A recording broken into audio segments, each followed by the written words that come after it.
Chapter 3. He looks old, said Erica, staring at the portrait of Grisel in the book. Really old.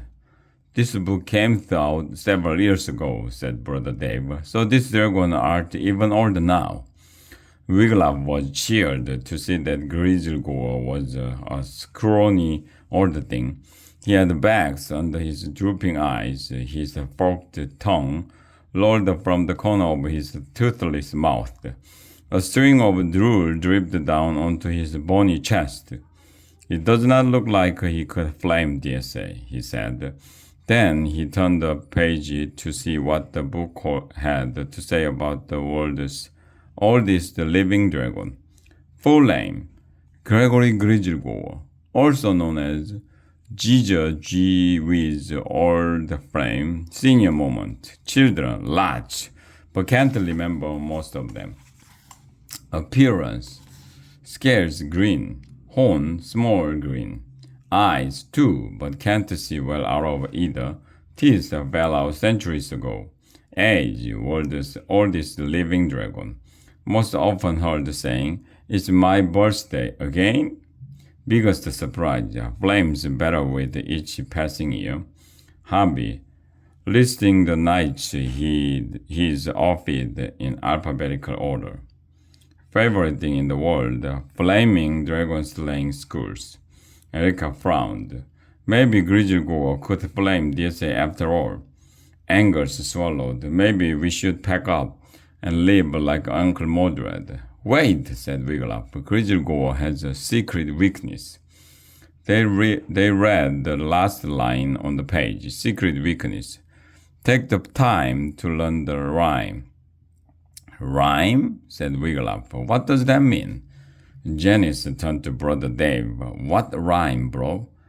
I knoweth not. Brother Dave scratched his bald pate. The secret weakness is written in rhyme, said Angus. Maybe Grisel weakness is poetry. We must find out, said Erica. Then we can fight this dragon and save the essay. Fight the dragon? Wiglaf shuddered. The words flames better with each passing year jumped out at him from the page.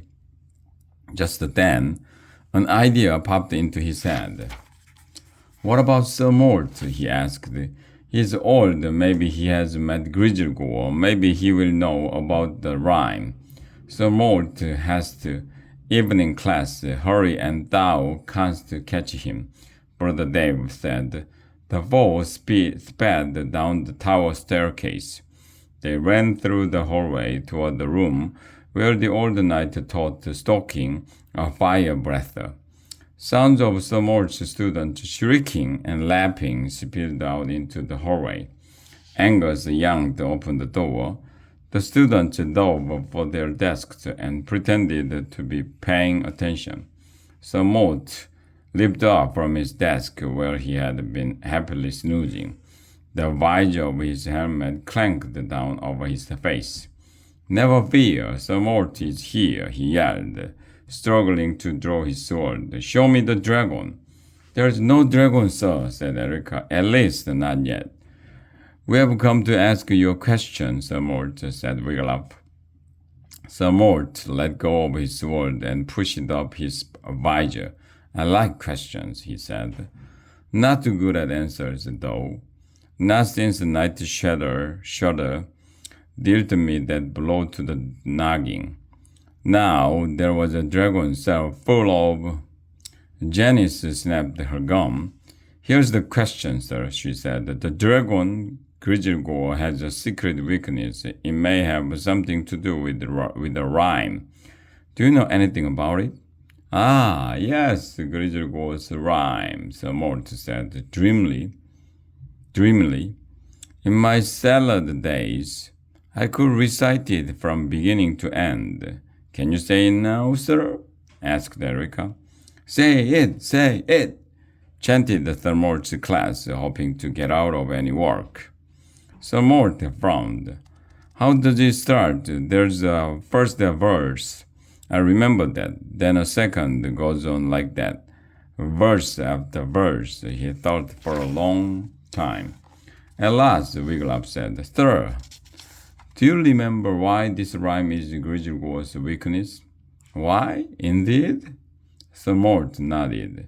Excellent question. What is the answer, sir? Said Erica. Search me, Sir Mort shrugged. Don't have a clue.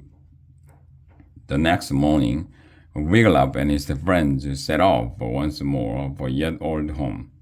Maybe one of the aged knights will know about the rhyme, said Wiglaf as they went. Not a chance, said Angus. Those jiggers are in worse shape than Sir Mort. You never know, said Janice. My grandpa can't remember yesterday yet. If you ask about his school days, he's as sharp as a sword tip. Sir Lancelot will know the rhyme, said Erica loyally. Hola, hello, Don exclaimed as he opened the door of yet old home. Come, I shall take you to the knights. They will be so glad to see you again. This time, Don led them to the sitting room. Wiglaf saw that today the aged knights were working on craft projects. Some were weaving tapestries, others were weaving cauldron holders. Still others held paintbrushes and were making pictures from paint by Roman numeral kits. Senor Knight, Don called, your young friends are here to visit you. A few aged knights waved, but most were too busy with their crafts.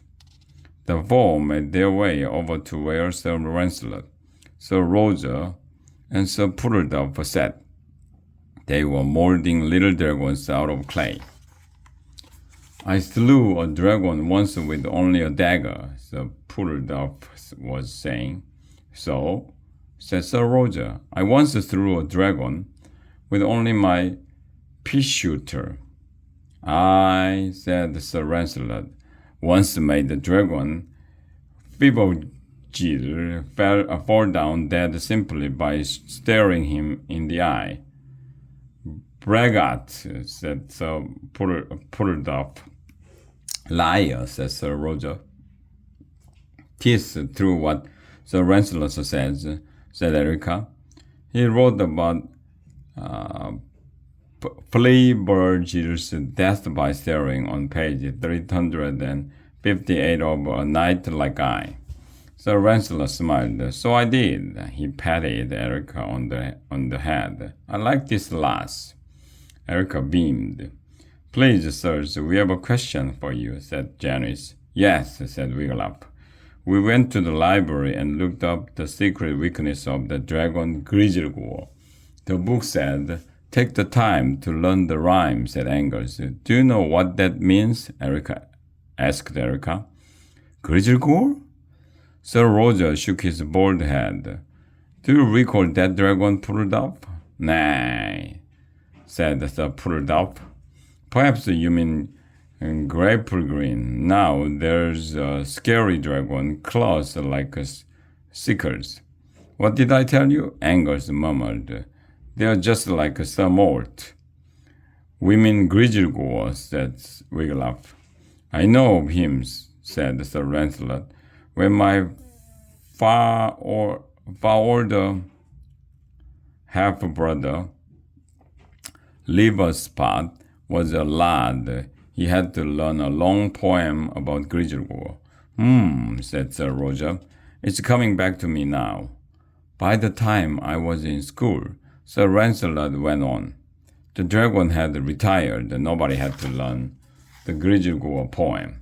The Grizzelgor poem, cried Sir Puddleduff. Why didn't you say so? Of course we know it, cried Sir Roger. From start to finish, tell us how the rhyme is a secret weakness, sirs, said Janice. When we were lads, said Sir Puddleduff, Grizzelgor was the most gold-grabbing, damsel-chasing, peasant-eating, night-whacking, school-flaming dragon in all the land, and he could smell gold a mile away. Sir Lancelot turned to Erica. Let me tell you about the time I slew the great boar of Camelot. Please, sir, said Erica. We need to find out about Grizzelgor. Sir Lancelot looked miffed. If Gryzhkov flew to a school, Sir Roger said, the headmaster had to give him every bit of gold or the school was toast. Unless what? Said Erica. Unless the pupils at the school knew the rhyme, said Sir Purudov. The whole rhyme. And the dance steps, added Sir Roger, giggling. Gryzhkov is coming to our school on April 1st day, Wiglaf told the old knights. Erica added, and our headmaster is too greedy to pay him. So Gryzhkov will burn down our school, said Angers, unless we can stop him. And if we knew the rhyme, we can stop him, said Erica. Can you teach it to us, please? Do dragons have tails? Cried Sir Roger. Do knights have steeds? Cried Sir Purudov. Of course we can, they cried together.